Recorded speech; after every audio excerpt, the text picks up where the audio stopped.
자, 이번 시간 논의들을 주제는 농지법 관련한 주제가 되겠습니다. 1년에 두 문제가 구성이 되고요. 대부분의 문제는 농지의 소유, 그다음에 이용 등에 관한 쟁점에서 출제가 이루어지고 있습니다. 자, 먼저 소유 등에 관한 쟁점. 자, 경자 유전의 원칙이라는 것부터 시작합니다. 그래서 농업인만이 농지를 소유할 수 있다. 이게 이제 기본 골격이 되고 관련한 출제 쟁점으로서는 농업인의 문제, 농업인의 정의가 어디까지냐라고 하는 것이 하나의 이슈. 그다음에 농지라고 하는 것을 어디까지 농지로 볼 것이냐라는 것이 하나의 쟁점이 되게 됩니다. 한편 농지를 취득하기 위해서는요, 농지 취득 자격 증명이라고 하는 것이 원칙적으로 필요합니다. 자, 그래서 문제 통해서 관련한 쟁점들 확인해 보도록 하겠습니다. 자, 이제 30회 A형 39번 문제 검토하겠습니다. 농지에 해당하는 것을 모두 고르시오라고 되어 있는데, 농지라고 하는 것은 실제 토지 현상이 농작물의 경장 또는 다년생 식물의 재배지로 이용되는 것을 농지라고 부르게 됩니다. 종류가 너무 많아요. 그래서 이 경우수를 다 따지는 것은 의미가 없고요. 농지가 아닌 것을 기억을 하셔야 됩니다. 그래서 농지가 아닌 게 뭐냐라고 했을 때 초조 이렇게 가져서 초지라고 하는 거, 그다음에 조경목적의 조경 또는 관상용 수목의 재배지라고 하는 것은 농지에 해당되지 않게 됩니다. 나머지 농지가 되고 아닌 이런 것들을 분석하는 것은 의미가 없고요. 농지가 아닌 것 두 가지 초조라고 하는 데서 일단은 기업권 보니까요, 지금 초지를 제외한다라고 되어 있습니다. 그럼 이건 농지에 해당이 되게 되죠. 두 번째, 관상용 수목의 묘목을 조경 목적으로 식재한 재배지로 실제 이용되는 토지라고 이렇게 되어 있습니다. 키워드는요, 조경 목적이라고 하는 것이 이슈가 되겠죠. 그래서 조경수가 심어져 있는 토지의 경우 농지가 아니다. 이게 무슨 얘기냐면 단독주택 같은 경우만 생각을 해보겠습니다. 마당에 있는 단독주택 이런 데서 마당에 한 그루의 나무를 심는다, 두 그루의 나무를 심는다라고 하는 거 보통 조경 목적이 되게 될 테고요. 이런 경우는 농지로 해석하지 않게 됩니다. 그래서 님은 농지가 아니다 이렇게 말했고요. 세 번째, 겁나 길게 되어 있는데 지목이 답이고, 자, 농작물의 경작지로 실제 이용되는 토지의 계량 시설에 해당하는 양폐수 시설의 구직에서 뭐 길게 되어 있는데 의미 새길 거 없고요. 초조라는 것이 아니라고 한다면 이것은 다 농지에 해당이 됩니다. 그래서 30회 A형 39번 문제 정답은 일단 기억하고 뒤에 두 가지가 농지에 해당이 되게 됩니다. 그래서 초조는 농지가 아니다 이렇게 기억을 해주실 것.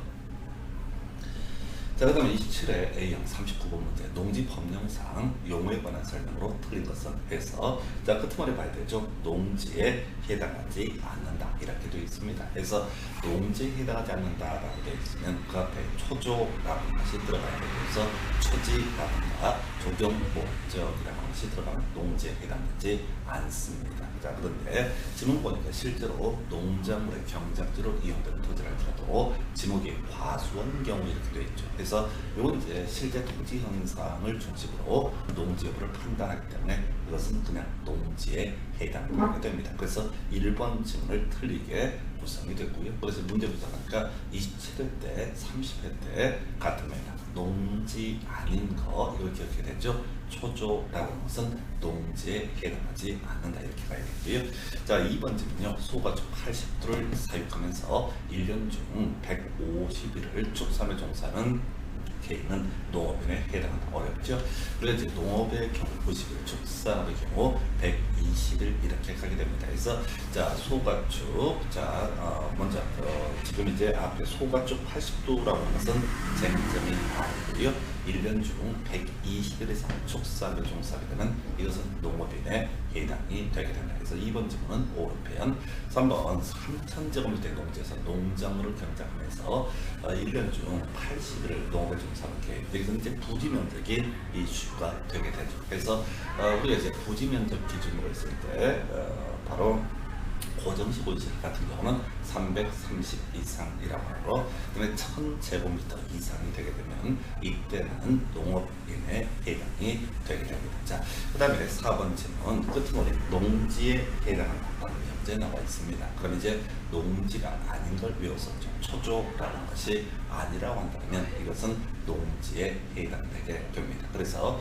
인삼의 재배지로 계속해서 이용되는 기간이 4년인 진옥이 전인 토지 초조에 해당하지 않습니다. 따라서 농지에 해당이 되게 된다. 이렇게 가게 되는 거죠. 그래서 오늘 보면 5번 농지 소유자가 타인에게 일정한 보수를 지급하기 위해 약정을 하고요. 농작업의 일부만을 위탁해서 하는 농업경영, 이것은 위탁경영에 해당이 된다 해서 위탁경영의 정의라고 하는 거. 자, 지금 타인에게 일정한 보수를 지급을 하고 농작업의 일부 등을 맡기게 되는 위탁경영, 농업경영의 한 예시값이 되게 됩니다. 자, 그러나 이 문제에서도 바로 농지와 농업인이라고 하는 것. 자, 먼저 농지 초조 아니면 다 농지에 해당되게 될 것이고, 자, 우리가 이제 노동일수 농원 90일, 축사원 120일, 그다음에 연간 판매 120만 원 이상인 자, 그다음에 부지 면적 기준으로 봤을 때 1000제곱미터 이상이거나 고정시골지가 있어서 330 이상, 그다음에 이제 꿀벌 10군 이상, 이런 것들이 출제 이슈가 되게 되죠. 그래서 27회 A형 39번 문제 정답은 1번 이렇게 정리합니다. 자, 28회 A형 40번 문제 농업인에 해당하는 자에서, 자, 이게 좀 어려웠어요. 그래서 꿀벌 10분을 사육하는 자라고 하는 것. 그래서 가금이라고 하는 거, 닭 5를 얘기하죠. 1000수 이상을 사육했을 때 농업인에 해당됩니다. 축사는요 120일이 되게 된 것이고요. 연간 판매액은 120만 원 이상인 자라고 하는 거. 그다음에 이제 고정시골시를 하게 되면은 자 300제곱미터 아니고요 330제곱미터라고 하는 거. 이렇게 가게 되죠. 그래서 28회 A형 40번 문제에서는 농업인의 정의. 그래서 우리가 이제 농지법 중에서 농업인의 정의가 종류 중에서 제일 뒤에 숨어 있는 게 꿀벌 10분 이상. 그다음에 20회 때는 어떤 문제 중에 하나가 연간 판매액 120만 원 이상이자, 이런 것이 농업인에 해당이 되게 됩니다. 그래서 28회 A형 40번 문제 정답은 1번 이렇게 정리를 하겠습니다. 자, 이제 26회 A형 39번 문제 검토하겠습니다. 농취증을 발급하지 않고 농지를 취득할 수 있는 경우에 해당하지 않는 것은 해서 주어 신경을 외우셔야 되죠. 그래서 이 문장, 이 시험이 뭘 물어보는지를 말을 좀 어렵게 놨어요. 그래서 우리가 농지 취득 자격증명이라고 하는 것. 자, 원칙은 그렇습니다. 농지 취득 자격증명. 어떤 사람이 농지를 취득하고자 하고 있을 때 농취증이라고 하는 것을 발급받아야 되는 원칙입니다. 그래서 내가 시골에 귀농을 해서 농지를 매수를 하겠다라고 한다면 농취증이라는 것을 발급받아야 된다. 이게 이제 기본 보조가 되겠습니다. 자, 그런데 우리 시험용으로 기억하실 것은 농취증이 필요한 경우만 암기하시죠. 그래서 농취증이 필요한 경우 주어 신경이라고 하는 것이 이슈가 되게 됩니다. 그래서 자, 주말 체험용의 목적에 농지 취득에 있어서는 농지증 발급받아야 되고요. 허라고 하는 것은 농지 등록 허가를 받은 농지 취득, 또 농지 등록 신고를 한 농지 취득이라고 하는 것, 마지막 경매라고 해서 이 경매 관련해서 본인 쪽에서 법화돼서 이슈가 될 수가 있는데, 이 농지를 경매로 낙찰을 받았다라고 했을 때 이 사람이 이 소유권을 취득하게 되는 시기, 경매에 있어서는 매각 대금을 완납했을 때 소유권을 취득합니다. 그래서 경매 대상 농지에 입찰을 할 때는 농취증이라고 하는 것은 필요가 없고요. 나중에 1등 먹어서 이게 이제 매각 대금을 완납을 하고자 할 때 그때 농취증이라고 하는 것을 발급받아야 된다 해서, 자, 주어 신경이라고 하는 것이 농취증이 필요한 경우가 되게 됩니다. 그래서 지금 문제가 까다롭게 되어 있어요. 농취증을 발급받지 아니하고 취득할 수 있는 경우가 아닌 것을. 그럼 이제 문제를 해석하면 농취증이 필요한 경우는 이런 의미가 될 테고요. 자, 그러면 이제 농취증이 필요한 경우는 주어 신경, 쓱 들어가봐야 돼. 주어 신경. 그래서 농지 전용 신고를 한 농지의 취득이라고 하는 거. 이게 바로 농취증이 필요한 경우가 되겠습니다. 자, 주의하실 게 농지 전용 협의라는 표현이 들어가면 그때는 농취증을 필요로 하지 않습니다. 허신, 농지 전용 허가, 농지 전용 신고라고 하는 거, 허와 신이 들어갔을 때 바로 농취증이 필요하다 이렇게 정리를 하게 됩니다. 그래서 26회 A형 39번 문제의 정답은요 2번 이렇게 정리를 하겠습니다. 자, 관련한 쟁점 가볼까요? 경자유전의 원칙이라고 하는 거. 자, 경자유전 원칙, 농업인만이 농지를 소유할 수 있다. 이렇게 그림을 잡게 됩니다. 그럼 이제 농지가 무엇이고 바로 농업인은 무엇이냐라는 것이 이미 지금 8년 사이 최근에 세 문제가 구성이 됐었죠. 먼저 농지라고 하는 것의 정의, 다 농지에 포함이 됩니다. 자, 그래서 점점점은 농지에 해당한다. 그러면 일단 확률상 오른편 이렇게 하는 거야. 그런데 우리가 농지 관련해서는 농지가 아닌 것을 외우셔야 되죠. 농지가 아닌 게 뭐냐라고 했을 때 다른 거 아니고요. 초조라고 하는 것에서 자, 바로 초지법상 초지라고 하는 것과 또 하나가 조경 목적에 조경도로 관상용 수목의 재배지 이런 표현 쓰고 있어서 키워드 초지와 조경 들어가면 이것은 농지가 아니다 이렇게 정의를 할 테고요. 두 번째 이슈 농업인이라고 하는 거. 자, 꿀벌 10분 이상 이게 이제 마지막 문제 출제 쟁점이 됐었는데 농업의 요건 등을 보게 되면 먼저 논의할 것이 바로 1000제곱미터 이상의 농지에서 농장 활동한 다년생 식물 재배, 경작 또는 재배하는 자 농업인에 해당됩니다. 그러면 고정식 온실이라는 게 포인트가 될 텐데 330제곱미터 이상. 그래서 부지면적 기준 노지 재배라 부르죠. 시설 영농을 하지 않은 경우 이때는 1000 이상. 나중에 주말 체험 영농이라고 하는 것을 보게 되면 1000 미만이라는 표현이 나와요. 그래서 어떤 농지와 관련해서 1000 이상이 되게 되면 이건 농업인의 문제로 넘어가고요. 주말 체험 영농은 1000 미만 이렇게 가게 됩니다. 노동일수요. 농은 90일, 축산은 120일, 그리고 20팩트는 어떤 장점? 연간 판매 120만원 이상자, 대가축 2도, 중가축 12도, 소가축 100도자, 단 1천수 이상을 사육하는 자. 그래서 요거는 이제 제일 까다롭고 지저분한 지분이죠. 그래서 좀 쉬운 것들 잘하는 게 좋겠고요. 이게 이제 농지법에서 농업인의 정의로서 제일 뒤에 나와 있는 것이 꿀벌 10군 이상을 사육하는 자. 자, 출제자가 최근의 문제에서 이렇게 법적인 순서 중에서 제일 뒤에 숨어 있는 꿀벌 10군 이상을 사육하는 자. 요걸 이제 출제 쟁점으로 삼아냈습니다. 그래서 일단은 지금까지 문제만 가지고 분석하면 연간 판매 120만원 이상인 자, 꿀벌 10군 이상이라고 하는 거, 요렇게 요 두 가지를 쟁점으로 삼았고요. 이게 이제 왜 그렇게 문제 구성을 하게 되는 거냐면 여기 이제 연간 판매 120만원 이상인 자, 요게 이제 농지법에서 마지막에 나와 있는 농업인의 요건이 되게 될 것이고요.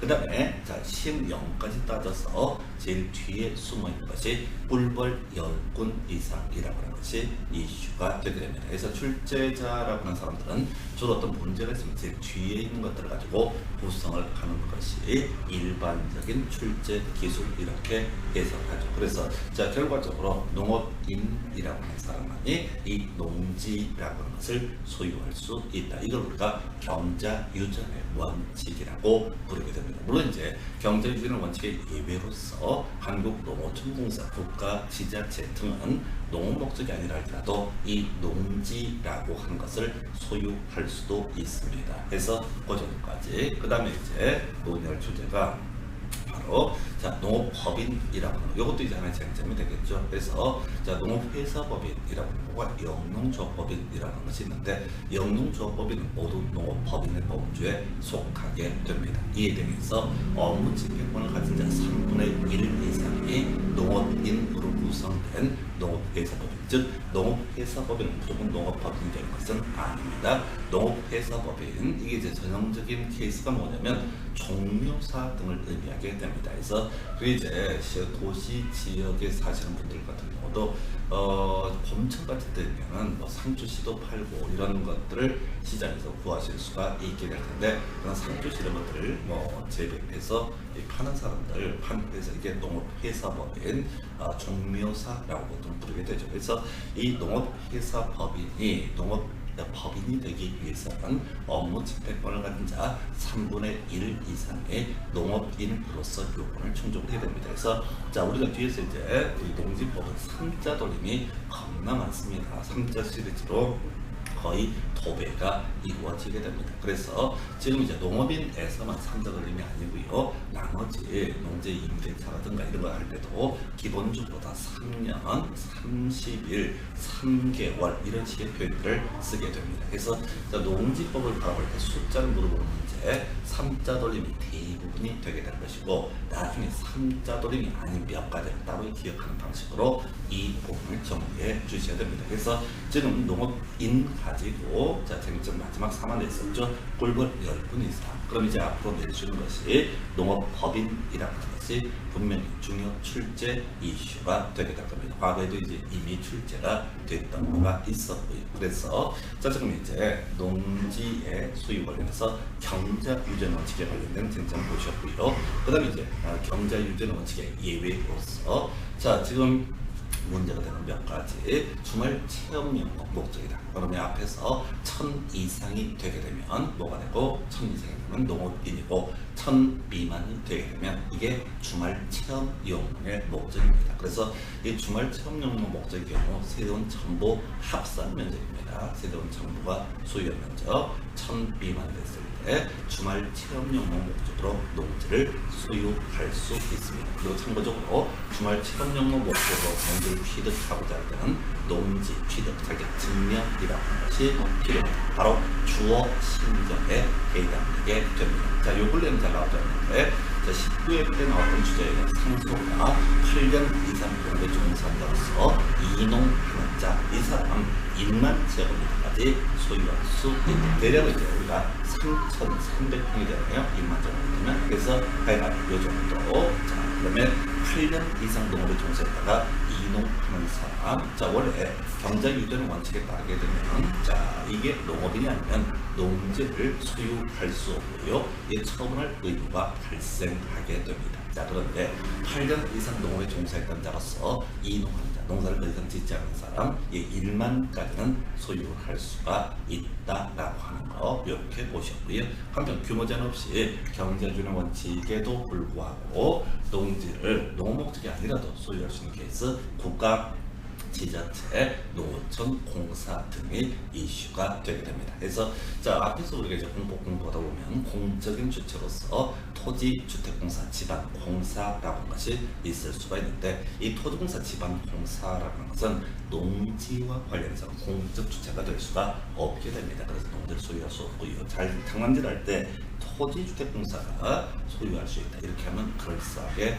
느껴지게 됩니다. 그래서 자, 이렇게 보셨고요. 그 다음에 이제 검토 드릴 주제, 농지 취득 자격증 이미 설명드렸었죠. 주어 신경이라고 하는 거, 주말 체험용 농업적, 농지 전용 허가를 받는 농지 취득, 농지 전용 신고한 농지 취득, 그 다음에 경매에 따른 취득. 다만 이 경매에 따른 취득에 있어서는 매각 때문에 납부 기한 때까지 농지증을 제출을 하면은, 그리고 나서 매각대금을 완납하게 되면 이 사람은 농지를 경매로 낙찰받아서 소유권을 취득할 수 있게 됩니다. 이에 대해서 농지증이 불필요한 경우 겁나 많습니다. 이거 다 외울 수가 없는 영역이죠. 그래서 우리가 농지증 필요한 경우 주어 신경이라고 하는 거, 요건 이제 나중에 그렇게 중요한 이슈가 되는 것은 아닌데, 바로 등기법, 농지를 매수해서 소유권 이전 등기되거나 하고 할 때 기본적으로 농취증이라고 하는 것을 제출해야 됩니다. 청구자로서. 자, 그때 관련한 증언으로 구성이 될 수가 있겠고요. 잘 모르면 무조건 다 농취증이 필요하다. 그러나 주어 신경 등에 있어서는 농취증이 필요가 없다라고 이렇게 기억을 해 주실 거. 그래서 자, 이렇게 해서 농지의 소유에 관한 쟁점 정해냈고요. 마저 이어서 볼 때 농지의 이용에 관한 조정. 가기에 앞서서 우리가 미리 마음을 준비. 자, 우리가 그 농업회사법인 업무 집행권을 가진 자 3분의 1 이상의 농업인으로서 요건을 충족하게 되면 이게 농업법입니다. 그래서 농지를 소유할 수 있다라고 이렇게 논의가 됐던 것이고요. 네, 같은 맥락에서 자, 3자 돌림 요걸 꼭 기억을 해 주십사라고 말씀을 드립니다. 그래서 자, 농지 이용은 임대차라고 하는 거. 자, 그다음에 농지를 농업 용도로 이용하지 않았을 때 기본적으로 처분 의무라고 하는 거. 그 다음에 이제 이 처분 등을 하지 않았을 때 이행 강제 금액 문제가 있을 테고요.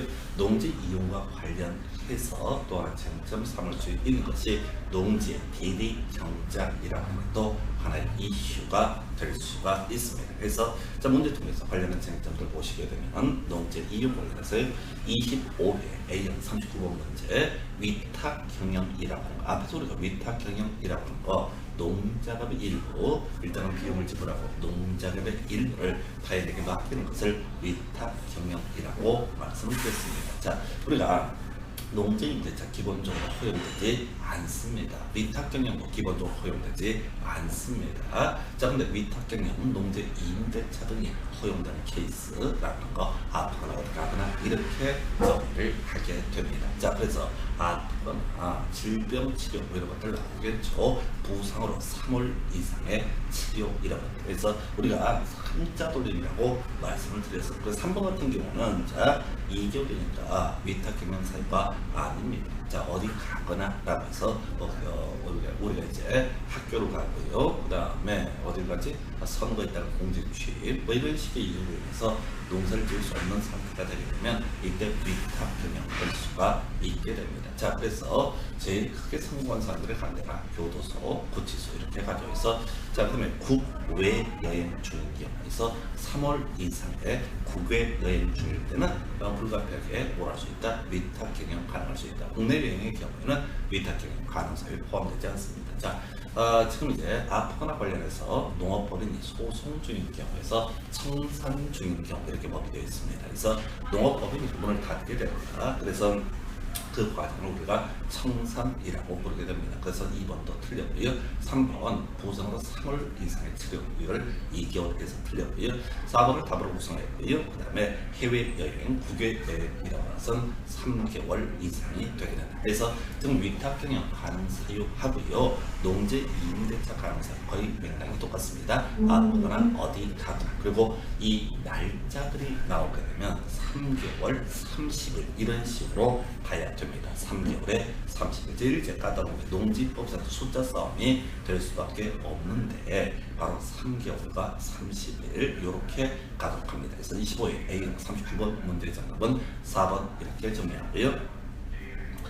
자, 그리고 이제 29회 때 또 이제 위탁 경영할 수 없는 경우. 그래서 뭐 잊어버릴만하면 위탁 경영과 임대차가 거의 번갈아가면서 최소 1년에 한 문제 구성하는 영역이 됩니다. 그래서 자, 지금 이제 농지 소유자가 소유 농지를 위탁 경영할 수 없는 경우. 그럼 이제 아프거나 어디 가거나라고 해서 아픈 경우 어디서 아픈 경우 사람이 아프면은 질병이고요. 자, 법이 아프면 청산 중인 경우라고 하는 거. 그다음에 이제 2개월간의 치료 아니죠. 3개월간의 치료라고 하는 거. 어디 가거나라고 했을 때 군대 가네요. 징집. 그다음에 이제 해외여행 3개월 이상 해서 또 선거에 따른 공직취입 이런 것들이 아프거나 어디 가거나 한 사유가 됩니다. 하여튼 기간은 기본적으로 3개월 이렇게 가게 되는 거죠. 그래서 29일 A형 39번 문제 정답으로 5번 이렇게 정리를 하게 됩니다. 자, 30회 A형 40번 문제. 농지 법령상 농지 소유자가 소유 농지를 위탁 경영할 수 없는 경우에 모두 고르시오라고 되어 있습니다. 그래서 자, 기업은 하수, 가지치, 열매종대 등등등 1년 중 4주간을 직접 종사하는 경우 숫자가 포인트라고 했어요. 제가 농지법에서 위탁 경영 관련해서는 30일에 3개월 이런 식으로 설명을 드렸습니다. 나중에 임대차 하면은 역시 3개월 얘기하고 또 하나가 3년 이런 게 나오게 될 겁니다. 그래서 1년 중 30일 이상을 직접 자 이런 주요 농자업에 자기가 투입이 되게 되면 비용 지불하고 일부 농작업을 다른 사람에게 맡기는 거, 이걸 우리가 위탁 경영이라고 부르게 됩니다. 그래서 자 기업권은 위탁 경영 가능 사유 아니고요. 그래서 없는 경우에 해당이 되게 될 것이고, 그다음 니은건 6개월간 대한민국 전역을 일주 여행 중인 경우, 그래서 우리가 해외 여행 그것도 3개월 이상이 돼야 되죠. 그래서 니은건 위탁 경영 가능 사유가 아니다라고 이렇게 하겠죠. 그래서 기업명은 두 가지는 위탁 경영 가능 사유가 아니다. 자, 선거에 따른 공직 취임으로 자격을 할 수 없는 경우. 자, 우리가 아프거나 어디 가거나 하나 이해 쉽지 않으시죠. 그래서 디귿번은 위탁 경영을 할 수가 있게 됩니다. 그래서 30회 A형 40번 문제의 정답은 3번 이렇게 정리를 하게 됩니다. 자, 24회 A형 40번 문제가 붙겠습니다. 농지 법령상 농지 임대차에 관한 설명으로 틀린 것은 이렇게 되어 있죠. 그래서 자, 임대차 기간을 정하지 않거나 자, 3년보다 짧게 정한 경우 3년으로 약정된 것으로 본다라고 해서 우리가 이제 주임법은 기본 2년이었었죠. 그다음에 이제 상임법은 기본 1년이었었고요. 자, 농지법은 기본이 3년입니다. 물론 요걸 이제 5년짜리 이슈가 되는데, 자, 농지 임대차 원칙적으로 허용되지 않고요. 농지 임대인이 아프거나 어디 가거나 일정한 사유에 있게 되면은 이런 경우에는 임대차를 할 수가 있고요. 임대차 기간은 기본적으로 3년으로 보게 됩니다. 그래서 1번 틀린 거 뽑았고요. 옛날 문제도 보니까 좀 유치하게 뽑아냈습니다. 2번 농지법에 위반된 약정으로서 임차인에게 불리한 것은 그 효력이 없다 해서 우리가 주임법은요 주택 임차인을 위한 법이 될 테고요. 상임법은 상가 건물의 임차인을 위한 법이 될 테고, 농지법도 굳이 임대차 관계로 한정을 하게 되면 농지 임차인을 보호하기 위한 그런 법이 되게 될 겁니다. 그래서 2번 질문 오른편. 자, 3번 임대차 계약, 서면 계약을 원칙으로 한다라고 해서 요걸 내고 국회의원 아버지가 세종시 쪽에다가 농지를 매수해서 시끌시끌했고 의원직 사퇴를 하느니 마느니 뭐 그런 일이 있었죠. 그래서 이게 우리가 농지 임대차 계약이라고 하는 것은 한국농어촌공사가 매개가 되어야 됩니다. 실무적으로. 그래서 자기들끼리 임의로 임대차 계약을 작성하는 허용되지 않고요. 원칙적으로 농어촌공사를 통해서 임대차 계약이 이루어져야 됩니다. 그래서 서면 계약이고요. 자, 4번 임대농지 양수인은 농지법 따라 임대인의 지위를 승계한 것으로 본다. 자, 이건 이제 우리 민법 공부하실 때 임차권 등기 얘기를 하게 되죠. 그래서 임대차라고 하는 것은 양 당사자의 의세 합치만 있어도 성립하게 되는 거죠. 그런데 만약에 임차권 등기를 하게 되면 대항력 또 경매 과정에서의 우선 변제권이 발생하게 됩니다. 그런데 우리 주임법에서는 인도받고요, 임차인이 인도받고 주민등록 이전하게 되면 대항력 발생했었고, 또 주임법에서는 이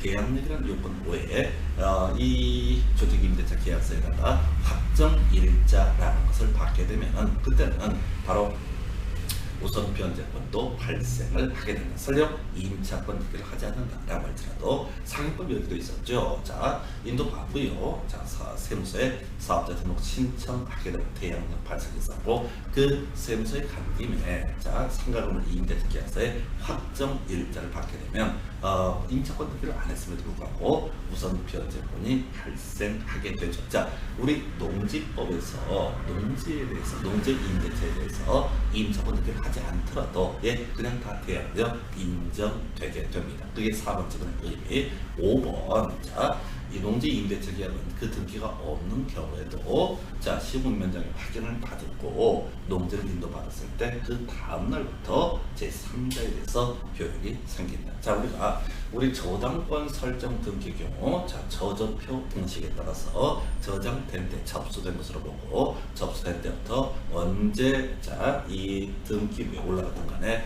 바로 저당권의 효력이 발생하게 되죠. 그런데 우리 주임법 상임법에서는 대양 요건 갖추게 되면 그 다음날 0시부터 대양력이 발생했었고요. 그 다음에 지금 상임법에서도 대양력을 갖추게 되면 다음날 0시부터 그 효력이 발생합니다. 역시 농지의 임대차도 마찬가지죠. 그 다음날부터 제3자에 대해서 효력이 생긴다라고 하는 거예요. 그래서 자 지금 24회 A형 40번 문제 정답은 1번 이렇게 정리를 합니다. 27회 A형 40번 문제 검토하겠습니다. 자, 농지 임대차 기간이라는 것은 자, 기본적으로 농지의 임대차 기간이라는 원칙으로 가볼까요? 임대차 기간이라는 거 원칙은요 3년 이상이 돼야 됩니다. 자, 한편 가난생 식물의 재배라든가 이런 일정한 사유도 시설 영농 등을 한다라고 하면 농지 임대차 기간은 5년 이상으로 보는 것이 원칙입니다. 과거에는 이제 5년 이상은 없었고요. 요 근래 법령 개정에 따라 3년 이상에서 5년 이상 가년생 식물의 재배라든가 시설 영농에 있어서는 5년 이상으로 갈 수 있다. 이렇게 이제 가게 되는 주제고요. 자 한편 원래 이제 농지 임대차 기간은 3년 이상이 돼야 된다라는 전제에서 3년 미만으로 농지 임대차를 할 수 있는 경우가 있습니다. 바로 임대인이 아프거나 어디 가거나 이런 일정한 사유가 있게 되면 농지 임대차 기간 3년 미만으로 정할 수 있고요. 그 외에 국가 지자체가 소유하고 있는 농지를 임대하는 경우 이런 경우는 바로 자 3년 미만 임대차 기간을 정할 수가 있게 됩니다. 1번 A농지 임대차 기간 등기가 있어야만 제3자에 대해서 효력이 생긴다. 바로 대양력 얘기가 되겠습니다. 그래서 원래 이제 농지 임대차 기간 우리가 이제 농지가 아니라고 한다면 등기해야지 입장 등기를 해야지 제3자에게 대양력을 주장할 수 있게 됩니다. 그런데 농지 임대차에 있어서는 특징이 있었죠. 농지 임대차와 관련해서는 지금 이제 인도받고요. 시군면장에 확인이 있게 되면 그 다음날 0시부터 대양력이 발생하게 됩니다. 그래서 1번 틀렸고요. 2번, 3번 묶어서 가야 되는 거죠. 바로 임대인의 불가피한 사유, 취약이나 질병 뭐 이런 경우는 바로 농지 임대차 기간 3년 미만으로 정할 수 있다. 이렇게 가게 됩니다. 그래서 2번, 3번 둘 다 틀리게 구성이 됐고요.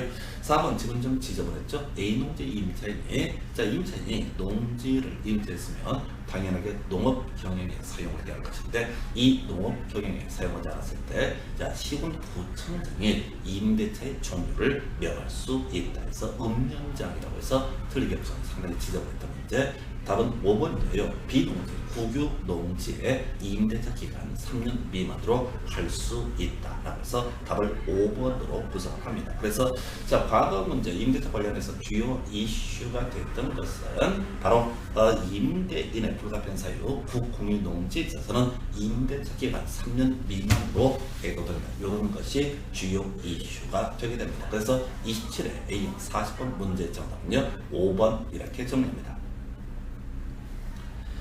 자 이제 31회 A형 40번 문제 검토하겠습니다. 농지 법령상 농지 임대차에 관한 설명 틀립니다. 자, 이 문제는 과거에 나왔던 문제에 대비해서 전혀 새로운 영역의 지문들을 많이 구성을 했습니다. 그래서 1번은요 60세 이상의 농업이란 자신이 거주하는 시군의 소유 농지 중에서 보유기간 바로 5년이 넘는 농지에 대해서 임대할 수 있다라고 해서 자 이런 경우죠. 시골에서 농사를 계속 지어왔던 분들 연세가 드셔서 힘이 드니까 농지 임대차라는 거 가능합니다. 그래서 도시에서 살다가 투기 목적으로 60세 이상 됐으니까 임대할 거예요. 이런 것은 허용되지 않는. 물론 이제 불가피한 사유, 임대인의 질병이라든가 취업, 진지 뭐 이런 불가피한 사유가 있게 되면 또 임대차가 가능한 건 별개의 문제로 하고요. 2번은요.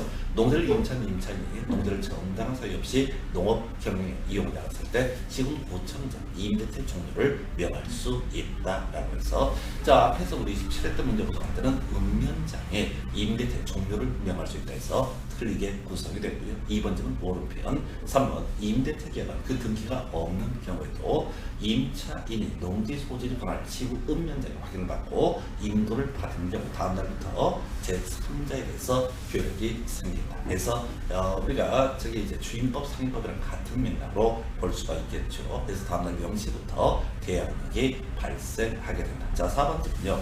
농지 임차인이 농작물 재배 시설로서 비닐하우스를 설치했을 때 임대차 기간 10년 이상으로 해야 된다 해서 이걸 틀리게 뽑았어요. 앞에서 우리가 원칙에 관한 주제인데요. 농지 임대차 기간은 원칙적으로 3년 이상이 돼야 하는 원칙이다. 그런데 다년생 친구를 오랫동안 인상 같은 거 얘기하겠죠. 이런 거 재배하는 목적이거나 이렇게 시설 이용 노동을 하는 경우는 그 임대차 기간 원칙적으로 5년 이상으로 해야 됩니다. 물론 그럼에도 불구하고 임대인이 아프거나 어디를 가야 되는 불가피한 사유가 있는 경우에는 그 임대차 기간 5년 미만으로 하는 것도 가능하다. 또는 3년 미만으로 하는 것도 가능하다. 이렇게 가야 되겠죠. 그래서 31에 이어 40번 문제 4번 틀리게 뽑았고요.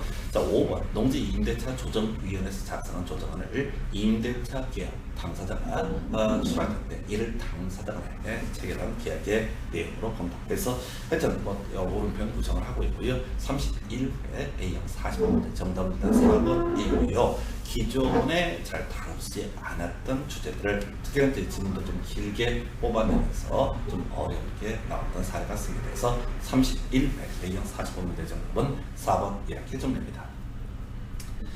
자, 그 다음에 지금 25회 A형 40번을 보겠습니다. 농지 법령상 농업 경영에 이용하지 아니한 농지 처분 의무 등에 관한 설명 옳은 것은 이렇게 되어 있죠. 그래서 여기 이제 내용들이 많아 보이는데 그렇습니다. 농지를 농업 용도로 활용하지 않게 되면 기본적으로 처분할 의무라는 것이 발생하게 될 것이고요. 예, 그래서 자, 이때 처분 의무가 면제가 되는 게 있습니다. 다른 거 다 빼버리고요. 바로 아프거나 어디 가거나 이런 사유가 있게 되면 이때는 이 농지를 농업 용도로 활용하지 않더라도 처분 의무가 없다라고 이렇게 얘기합니다. 1번은요. 농지 소유자가 선거에 따른 공직취임 갑자기 국회의원 또는 지방의회 의원에 당선이 됐다라고 했을 때 이때는 바로 처분 의무가 면제가 되게 된다 해서 이게 이제 답으로 구성을 하고 있죠. 그래서 질병, 취약, 선거에 따른 공직취임 이 세 가지가 처분 의무의 면제 사유에서 우리 시험과 관련해서 이슈가 될 수 있는 사안입니다. 2번은요. 농지 소유 상황을 초과해서 농지를 소유한 것이 판명됐을 때 농지 전부를 처분을 해야 된다. 앞에서 우리가 농업인이 아니다라고 했을 때 소유 상한이라는 개념, 자 바로 8년 이상 농업에 종사함으로써 이농분양자 1만까지 소유할 수 있다. 주말 체험 영농 목적일 때 1천 미만까지 소유할 수 있다. 상속받은 농지 1만까지 농사를 짓지 않더라도 1만까지 소유할 수 있다. 이렇게 되어 있었어요. 그래서 자, 그럼 이제 만약에 1만 5천 제곱미터의 농지를 상속을 받았다라고 하면 1만까지만 소유할 의무가 소유할 수 있고 5천 제곱미터는 처분할 의무가 있게 됩니다. 그래서 소유 농지 전부가 아니라 그 소유 상한을 초과하는 부분만 처분을 하게 됩니다. 자, 농지 처분 의무 기간 처분 사유가 발생한 어떤 요건에서 일단은 자 1년 내에 처분을 해야 된다라고 해서 이거 틀리게 뽑아도 중요치 않습니다. 4번 농지 전용 신고를 하고 농지를 취득한 자가 질병으로 취득한 날로부터 자 2년 초과로 목적 사업에 착수하지 않은 경우 농지 처분 의무가 면제가 된다. 그래서 이건 질문 어렵습니다. 우리가 농지 처분 의무가 면제가 되는 게 질병이라고 하는 거, 자 취약, 그 다음에 선거에 따른 공직취임 이런 경우 등에 있어서는 농지를 농업 용도로 사용하지 않더라도 처분 의무가 면제가 되게 됩니다. 자, 그런데 자 농지 전용신고라고 하는 건 뒤에도 되겠지만 농지를 농업 목적이 아닌 목적으로 활용하겠다라고 해서 규모가 보통 작으면 신고를 통해서 전용을 하게 됩니다. 그래서 2년 초과도로 목적 사업에 착수하지 않는다. 그럼 이때는 처분 사유가 처분 의무가 발생하게 됩니다. 그래서 4번지는요 중간에 질병으로 인해서 취득한 날로부터 해서 말이 안 되게 구성했어요. 그래서 일반적으로 농지를 농업 용도로 활용을 해야 되는데 이 사람이 질병 때문에 농업 용도로 활용하지 않는다라고 한다면 이때는 처분 의무가 면제가 되게 됩니다. 한편 농지를 농업 용도가 아닌 다른 용도로 쓰겠다라고 해서 자 지금 전용 허가나 전용 신고를 받은 사안에 있어서 2년의 목적 사업에 착수하지 않게 되면 농지 처분 의무가 발생하게 됩니다. 그래서 자 농사를 짓는 경우에는 질병 발생하게 되면 이때는 어쩔 수 없는 거니까 처분 의무가 면제가 되는 거고 농지를 농업 용도가 아닌 다른 용도로 활용을 하겠다라고 했을 때는 2년 내 목적 사업에 착수해야 되는데 그렇게 하지 않는 경우 이때는 처분 의무가 발생하게 된다 해서 4번 문제를 따라왔었고요. 농지 소유자가 시군 구청장으로부터 처분 명령을 받았을 때 한국토지주택공사에게 그 배수를 청구할 수 있다. 이게 아니라는지 한국노천공사 이렇게 가야 되죠. 그래서 자 처분 명령 받아서 알아서 처분하는 것도 하나의 방법이 될 테고 배제라고 나오게 되면 이행 강제금이라는 것이 문제가 될 테고 처분 명령을 받았는데 처분할 때가 마땅치가 않다라고 했을 때 그때는 다시 무슨 문제 농어촌공사에게 매수 청구라는 것을 할 수가 있게 됩니다. 그래서 자 지금 25회 A형 40번 문제 정답은 1번 이렇게 정리합니다.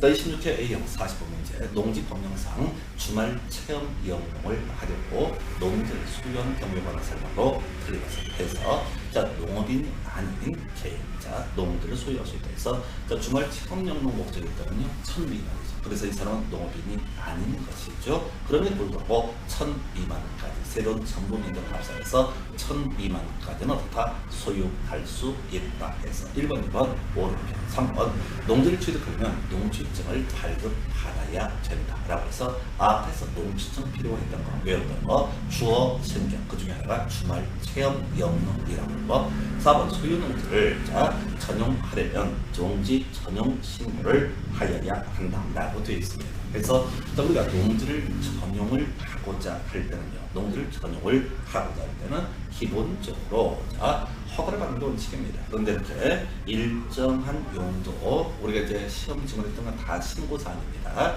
왜 원칙은 농지를 전용하고자 할 때 허가를 받아야 됩니다. 다만 이러한 시설을 설치를 위해서는 신고하면 된다라는 거 되어 있거든요. 그래서 현재 농지인데 어떤 이유가 있어서 농업 용도 외 용도로 활용을 구체적으로 하고자 할 때는 이런 경우는 신고라고 하는 것을 하면 됩니다. 좀 어려웠던 징조요. 5번 농지를 취득한 자가 징집으로 인해서 그 농지를 주말 체험 영농에 이용하지 못하게 되면 1년 내에 그 농지를 처분해야 된다라고 해서 지금요 자 우리가 농지 처분 의무가 면제되는 것이 아프거나 어디 가거나 징지 자 취약 그다음에 질병 선거에 따른 공직주행 등에 있어서는 처분 의무가 면제가 되게 됩니다. 그래서 지금 이제 문제 쟁점은 처분 의무가 면제되는 경우를 정확하게 외우세요. 질병, 그다음에 자 취약, 그다음에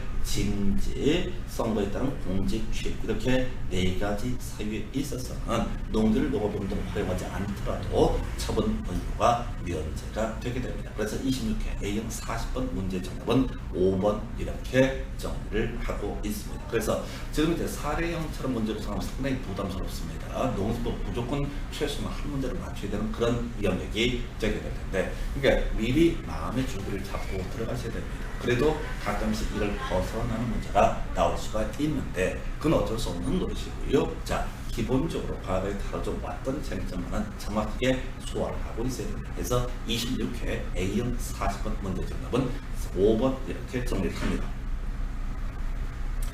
자 28회 A형 39번 문제 농지법령상 농지법령상의 조문의 일부이다 라고 해서 다음 괄호 안에 들어갈 숫자를 옳게 연결하는 것을 해서 자 일단은요 기업은 유유농지 대리경작자 수확량의 100분의 10을 바로 소유자 또는 임차권에게 토지 사용료로 지급을 해당해서 이 숫자 외우셔야 됩니다. 앞에서 제가 농지법은 3년, 30일, 3개월 이런 식으로 다 숫자가 되어 있다. 근데 3자 돌림이 아닌 걸 외워야 된다. 그게 이제 두 가지 나오게 될 텐데 바로 대리경작이라는 거. 기본 대리경작 기간은 3년으로 보게 됩니다. 대리경작의 경우에는 임대차랑 약간 다른 개념이죠. 자, 시군구청장한테 가가지고요. 우리 동네 농지 중에 놀고 있는 게 있다. 그걸 내가 경작을 하겠다라고 하면 이때 시군구청장 대리경작자라는 것을 지정을 할 수가 있게 됩니다. 대리경작자를 지정할 수 있게 돼요. 그래서 경작기간 대리경작 기간은 3년이고요. 그것도 쟁점이고 또 하나 이게 이제 남당 쓰는 거니까 사용료 100분의 10 수확량의 100분의 10을 바로 지급을 해야 된다. 중요 쟁점이고요. 니은번 알 수 없고요. 기급번 권소는 처분 명령을 받은 후 정당한 사유 없이 지정 기간까지 처분 명령을 이행하지 않는 자에 대해서 그 농지의 토지가액의 100분의 20에 해당하는 이행강제금을 부과한다라고 해서 이걸 지금 외우셔야 되는 거죠. 그래서 이행강제금 100분의 20이라고 합니다. 그래서 이 문제 같은 경우는 바로 토지 사용료 100분의 10 하고요. 그 다음에 이행강제금 20%. 그럼 이제 답 2번이잖아요. 그래서 사실은 이제 그 니은번에 행정 형벌에 대해서는 외울 수도 없고 외우려고 애써서도 안 됩니다. 그래서 자, 요거 이제 이행강제금 관련한 미리 견장 정리해보면은 자, 또 이행강제금이 공법에서 건축법에서 한번 이슈가 되게 되죠. 그래서 사실 외울 수 없던 영역입니다. 위반 건축물 부분에 대해서 위반 면적, 위반 사유 등에 따라서 이행강제금 부과금액이 달라지게 되는데 그걸 외우는 건 현실적으로 거의 불가능에 가까웠고요. 대신 2차가 부동산 거래, 공인중개법 영역에서 다루게 되는 부동산 거래 신고 등에 관한 법률을 따르게 되면 토지 거래 허가구역 내에서 토지 거래 허가구역 내에서 어떤 경우가 있었죠? 허가구역 내에서 허가받은 목적도로 그 토지를 이용을 해야 되는데 허가받은 목적도로 이용하지 않았을 때 그때 이행강제 방치 100분의 10, 임대 100분의 7, 목적 변경 100분의 5라고 하는 것. 이게 바로 이행강제금 부과 금액이라는 것이 됐던 것이고요. 예, 그리고 또한 농지법상 이행강제금이라고 해서 1년에 100분의 1번씩 100분의 20씩 이행강제금 부과하게 된다. 그래서 농지 가액의 100분의 20 이렇게 정리합니다. 28회 A형 39번 문제의 정답은요 2번 이렇게 정리를 하겠습니다. 자, 농지 위탁경영 가능성이 들어가고요. 질병 등이라고 되어 있습니다. 그래서 아프거나 어디 가거나 이렇게 제가 풀어서 얘기를 했었죠. 그래서 질병에 따라서 자격할 수 없는 경우 부상으로 3월 이상의 치료가 필요한 경우, 그 다음에 농업법인이 막아서 문 닫게 되는 경우, 청산 중인 경우, 이게 이제 질병 등 사유가 되겠고요. 어디 가거나라고 하는 거. 자, 불가피한 사유로 가게 됩니다. 취약에 따라서 자격할 수 없는 경우, 자, 선거에 따른 공직 취임에 따라서 자격할 수 없게 되는 경우, 병역법에 따라서 징집 또는 소집되는 경우, 군대 가는 거죠. 그 다음에 이제 잘 성공하면은 마지막에 교도소 등을 가는 경우도 위탁 경영을 할 수 있다. 그 다음에 자, 중요 이슈, 제 뒤에 숨어있고 숫자 들어있기 때문에 3월 이상의 국외 여행. 자, 그래서 국내 여행은 위탁 경영 가능사유가 아니고요. 국내 여행은 아무리 길어도 위탁 경영 가능사유가 아닌 것으로 해석을 하게 됩니다. 그리고 나서요, 노동력 부족이라고 해서 주요 농장의 3분의 1 이상을 자기 또는 세대원의 노동력에 의하거나 주요 농작업에 대해서 1년 중 30일 이상을 직접 종사한 경우. 그래서 여기 중간에 주요 농작업이 뭐냐, 뭐 가지치기를 나온 아니야. 그냥 자, 바로 양으로 봤을 때 3분의 1 이상 노동 일수로 봤을 때 30일 이상, 지난번에서 30일 이상을 1년에 4주 이상 이렇게 틀리게 구성이 됐던 적이 있었죠. 그래서 농지법은 다 30시리즈다. 이게 논리의 쟁점. 이렇게 미리 선입관. 그래서 아까 농지에 자, 지금 대리경작 관련해서 100분의 10이라든가 3년, 그 다음에 이제 이행강제 1년에 한 번씩 100분의 20 이런 것들만 외워두고 모르면 다 3자 돌림으로 가는 것이 합리적인 공부 방법이 되게 됩니다. 해서 이렇게 보시고요. 그다음에 이제 농지 임대차 관련해서 자 먼저 최단 존속 기간이라고 해서 원칙은 3년 이상이라고 봅니다. 그다음에 다년생 식물이라든가 아까 시설 영농 등을 하는 경우 기본적으로 5년 이상이 돼야 됩니다. 자 그런데 임대차 기간을 정하지 않았다라고 했을 때 또 3년 미만을 정하는 경우 3년으로 본다. 다년생 식물의 재배라든가 고정시공시설 등을 설치하면서 임대차 기간을 정하지 않게 되면 5년으로 본다. 이렇게 얘기를 합니다. 다만 이렇게 어떤 이유가 있어서 3년 미만 등으로 임대차 기간을 정했을 때 임대인은 안 되고요. 임차인만 3년 미만의 기간이 유효함을 주장할 수 있다라고 해서 우리 주임법 상임법에서 임차인 주택 임대차 기간 2년 미만의 기간이 유효함을 주장할 수 있고요. 상임법에서 상가건물 임대차 기간 1년 미만의 기간이 유효함을 주장할 수 있게 되죠. 그래서 원칙은 3년 이상 5년 이상이 돼야 된다. 그런데 정하지 않거나 하는 경우 이때 3년으로 보게 될 것이다. 이에 대응해서 임차인을 위해서 3년 미만으로 정하는 경우가 있다면 그 기간의 유효함을 주장할 수 있게 됩니다. 자, 근데 과거 전통적으로 최근 문제에서는 지금 5년 이상 이 얘기를 가지고 쟁점을 삼았었고, 자 전통적으로 쟁점을 삼았던 거 5년 미만 또는 3년 미만이 가능한 사유, 임대인이 아프거나 어디 가거나라고 해서 자 질병, 부상으로 3월 이상의 치료 필요, 농업법인, 청산주인경 어디 가거나 취약, 징지, 선거에 따른 공직 취임 이런 것들 나오겠죠. 그 다음에 임대인이 교도소 등을 가는 경우 뭐 그렇게 이런 경우에는 자 임대는 불가피한 사유 때문에 3년 미만으로 임대차 기간을 정하는 것도 가능하다 이렇게 봅니다. 그 다음에 국가 등이 소유하고 있는 농지에 있어서는 임대차 기간 3년 미만으로 정할 수가 있다라고 이렇게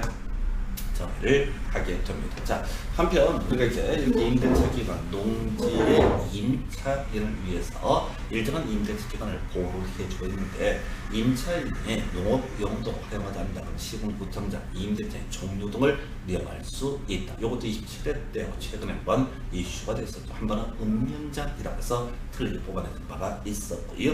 그리고 나서 검토드리게 될 게 농지처분 용어. 자, 원래 농지를 농업 용도로 활용하지 않게 되면 처분할 의무가 있게 됩니다. 자, 근데 실제 이슈가 됐던 것은 농지자를 농업 용도가 아닌 용도로 활용하더라도 처분 의무가 피해자가 되는 경우가 있었죠. 그게 바로 뭡니까? 자, 불가피한 사유라고 해서 지금 질병, 취약, 징지, 선거에 따른 공직취 이런 게 있으면 설령 이 사람에게 농지를 농업용도로 활용하지 않는 사람에게 이런 사유가 있으면 처분 의무가 면제가 되게 된다. 이렇게 정리를 합니다. 그 외에도 자 합법적인 휴경 이런 게 있는데 시험 문제로서는 불가피한 사유라는 것이 출제 쟁점이 되게 됩니다. 자, 한편 처분 의무가 발생했을 때 농지를 처분하지 않게 되면 이행 강제금이라는 것이 문제가 되게 됩니다. 부과에서 1년에 한 번씩이고요.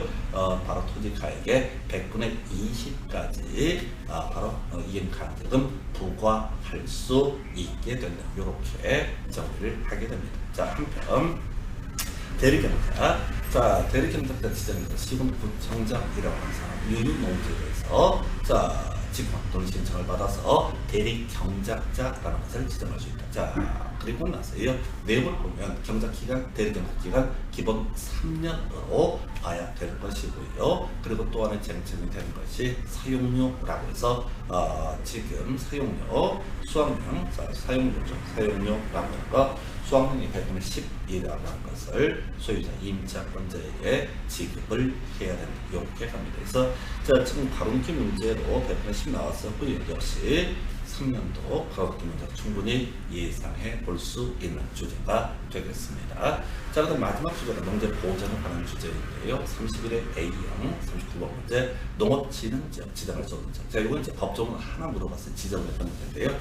자, 우리 농업진흥지역은요, 우리 법조문에 따르면 녹지관리, 농림자연경 보전지역에 대해서 지정할 수 있다. 그래서 국토교육법에 따르면 주상공동 이 네 가지를 묶어서 도시지역이라고 부르게 될 테고요. 그리고 자 도시적 레이저로서 관리, 농림, 자연환경 보전이 있게 됩니다. 다만 그 법조문에 다만 특별시 녹지점은 제외라고 되어 있어요. 그래서 답은 1번으로 뽑아내고 31회 때 문제 좀 골 때리는 걸 구성했습니다. 자, 이 농업진흥지역 관련해서는 거의 지금 한 15년, 20년 가까이 만에 처음으로 출제가 된 주제가 되겠습니다. 그래서 뒤에 정리 드릴 텐데 농사 열심히 짓자라고 하는 땅을 농업진흥지역 시도지사가 지정을 하고요. 자, 그러면 농업진흥지역이라고 하는 것은 자, 하나 이 전체를 농업진흥지역이라고 그러면 그 중에 하나가 농업진흥구역이라고 하는 것이 있어요. 노른자에 있다. 진짜 반면적 농사지역에 있다. 이에 비해서 농업진흥구역을 보호하기 위한 땅을 농업보호구역에서 농업진흥구역의 용수원자, 물길 이런 것들을 제공하는 땅을 농업보호구역이라고 부릅니다. 그리고 의미상 농업진흥구역이 훨씬 더 교재가 세다 이렇게 해석합니다. 다만 우리 시험용으로 접근할 때는 혹시 밭에서 31회 문제에서 살을 붙여서 출제가 이루어진다라고 했을 때 문제가 농업진흥구역에 점점점 우리 법에서는 설치 가능한 시설만 예시하고 있습니다. 농업보호구역에서 설치 가능한 시설만 법조문에 예시를 하고 있습니다. 그 개발 항목을 외울 수는 없는 것이고요. 다 설치할 수 있다. 이런 식의 그림을 잡아주는 게 필요합니다. 그래서 31회 A형 39번 문제 정답은 1번. 그 다음에 24회 A형 39번 문제 검토하겠습니다. 농지법령상 농지 전용 등에 관한 설명 모르고. 자, 이것도 좀 부담스럽죠. 24회 때하고 하여튼 8년 동안 총 2문제 구성이 되게 되는데 앞에서 주어진 하면서 농지 전용 허가, 농지 전용 신고라는 개념을 설명을 드렸습니다. 그래서 농지를 농업 용도가 아닌 다른 용도로 영원히 쓰고 된다. 그러면 농지 전용 허가를 받아야 하는 원칙인데 일정한 경우에 전용 신고로서도 설치할 수 있게 됩니다. 그래서 자, 원칙은 전용 허가를 받아야 돼요. 그런데 제가 앞에서 농업진흥구역 보호구역에 점점점을 설치할 수 있다라고 하는 거. 자, 요거 가지고 말씀을 드리면서 똑같은 구조야. 점점점 구체적인 항목, 마을 회관 부지 이런 게 튀어나오게 되면 다 전용 신고라고 하는 것을 해야 됩니다. 다시 합시다. 구체적인 항목이 나오면 다 전용 신고의 항목, 원칙은 허가 이렇게 가는 거죠. 2번 농지 전용 허가를 받은 자가 명령 위반했을 때 허가를 취소해야 된다 해서 24회 때, 23회 때인가 연속 나왔던 주제. 우리가 농지를 농업 용도가 아닌 다른 용도로 이용을 쓰겠다라고 했을 때 그 원칙적으로 허가받고요. 규모 등이 좀 작다 그러면 전용 신고 등을 통해서 전용을 할 수 있습니다. 자, 그런데 말이죠. 문제는 이 사람이 허가를 받았다라고 했을 때 사고 치게 되면요. 우리 법에서는 그 농지 전용 허가 등을 취소할 수 있다라고 되어 있어요. 근데 딱 하나 명령 위반한 경우 그때는 어떻다 허가를 취소하여야 한다라고 되어 있습니다. 그래서 2번 질문을 옳게 말하고요. 자, 3번 질문 농지 사용도 일시사용 이게 이제 허가가 될 수도 있고 신고가 될 수도 있고 협의가 될 수도 있는데 이때 농지 보전 부담금 납입하지 않습니다. 자, 전용을 하면 허가를 받거나 신고를 하거나 협의를 통해서 농지를 영원히 농업 용도가 아닌 다른 용도로 쓰게 되면 농지 보전 부담금이라는 것을 납입을 해야 됩니다. 그러나 농지 타용도 일시사용 다른 용도로 일시사용 포인트는 뭐라고요? 일시사용은 보전 부담금을 납입하지 않습니다. 4번째는요. 농지 전용 허가권자 농지 보전 부담금에 납입을 조건으로 전용 허가를 할 수 있어서 무조건 이게 다 조건 허가입니다. 그래서 4번 틀렸고요.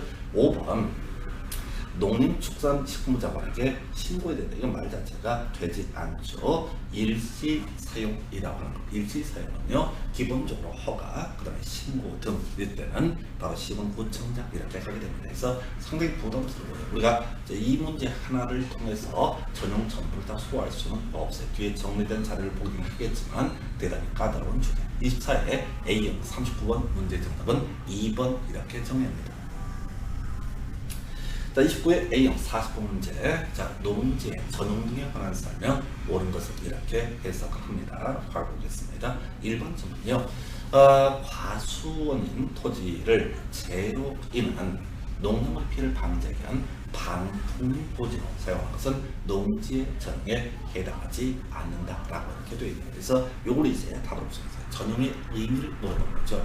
전용이라는 것은 농지를 농업 용도가 아닌 다른 용도로 영원히 바꾸는 것을 전용이라고 부르게 됩니다. 자, 어떤 과수원이 있었습니다. 사과나무가 있어서 사과나무 과수원이 있었어요. 그런데 어떤 이유로 방풍림으로 쓰고자 한다. 그래서 더 이상 사과를 재배하지 않고 사과나무 위에 몇 가지 나무를 더 심어서 방풍림 보지로 활용을 하고 있다. 이건 결과적으로 농사를 짓는 것은 아니지만 같은 맥락으로 봐서 전용에 해당하지 않는다. 이렇게 가게 됩니다. 2번 점은요.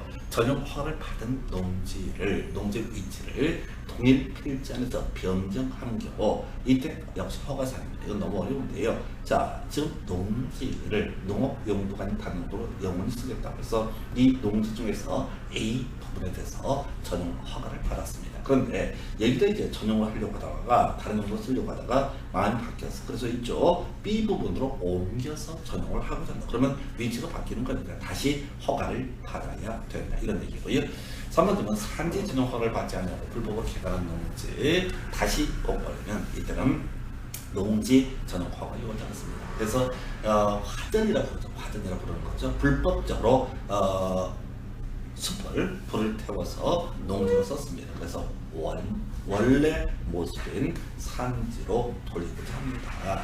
나무십니다 얘기죠. 그때는 전용 허가를 요구하지 않습니다. 그래서 하천 얘기하고요. 하천 얘기하고 바로 산림의 불법 개발 이런 것들은 다시 농지가 아닌 모습으로 바뀌더라도 전용 허가를 요구하지 않습니다. 자, 그다음에 농업인 주택 부지로 전용할 때 시군구청장한테 신고합니다. 그래서 이 농지 전용 허가는 농림축산식품부 장관이고 농지 전용 신고 등은 다 시군구청장에게 신고를 하게 됩니다. 그다음에 농지 전용 신고를 하고 농지를 전용하는데도 농지 지목 당연히 변경할 수 있습니다. 그래서 29회 A형 40번 문제 정답은 1번인데 이 문제 못 봅니다. 현실적으로 풀 수가 없어요. 너무 방대한 내용을 한 문제 담아서 찔러서 맞추는 걸 별개의 문제로 그냥 손댈 수 없었던 문제. 자, 보존 이용에 관한 쟁점 정리해 보겠습니다. 먼저 농업진흥지역 시도지사가 지정합니다. 어디다가 바로 녹지관리,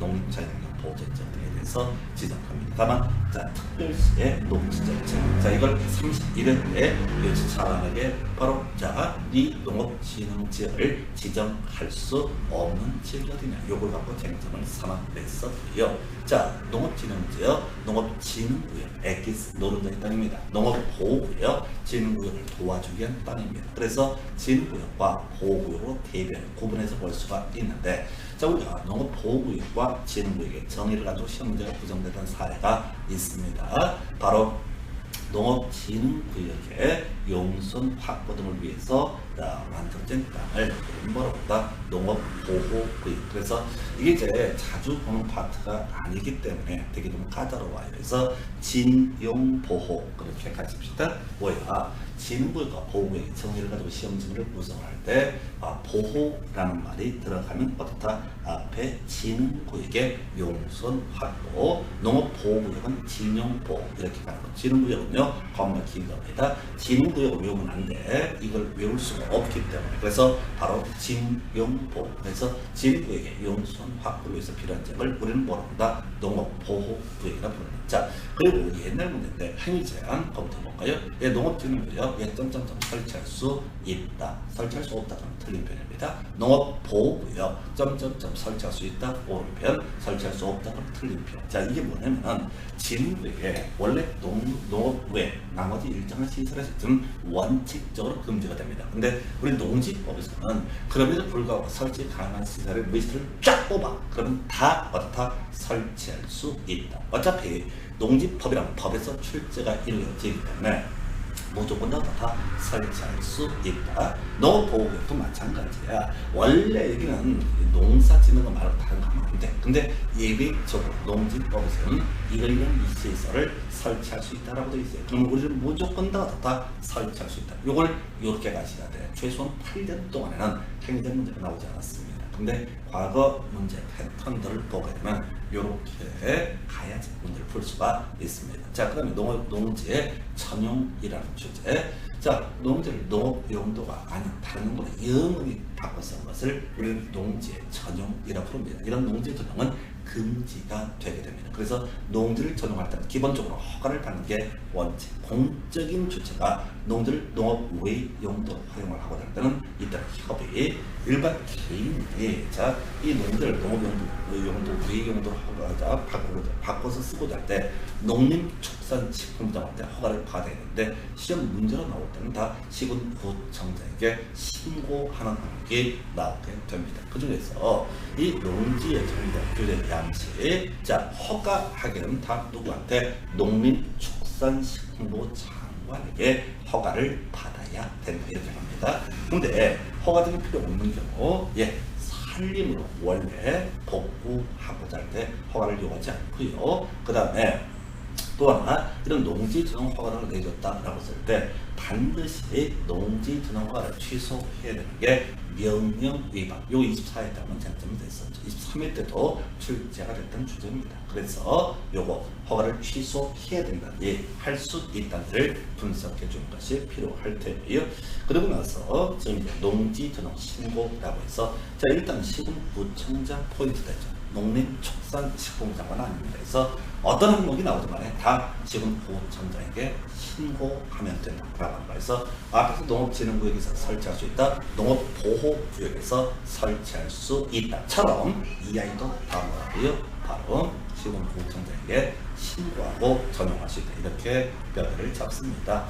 한편 농지 전용에 따른 문제 쟁점이라고 하는 거 바로 농지 보전 부담금이라는 것이 이슈가 됩니다. 농지를 전용 허가가 됐든 신고가 됐든 협의가 됐든 전용이 있게 되면 이 땅에 농지가 그만큼 사라지게 됩니다. 그래서 농지 전용을 억제하기 위해서 농지 보전 부담금 납부를 하도록 하고 있습니다. 그래서 농지 전용을 하려는 자, 그게 허가가 됐든 신고가 됐든 협의든 간에 전용을 하려는 사람은 농지 보전 부담금을 내야 됩니다. 그러면 전용이 아니라 일시적으로 다른 용도로 활용을 하고자 한다라고 했을 때는 이때는 농지 보전 부담금 납부하지 않게 됩니다. 그리고 나서 지목 변경 전용이 이루어지게 되면 당연히 전답과정 외 지목으로 지목을 변경할 수 있다라고 해서 같은 전용 관련해서 보전 부담금 지목 변경도 지문 속에서 살펴봤던 바가 있습니다. 그래서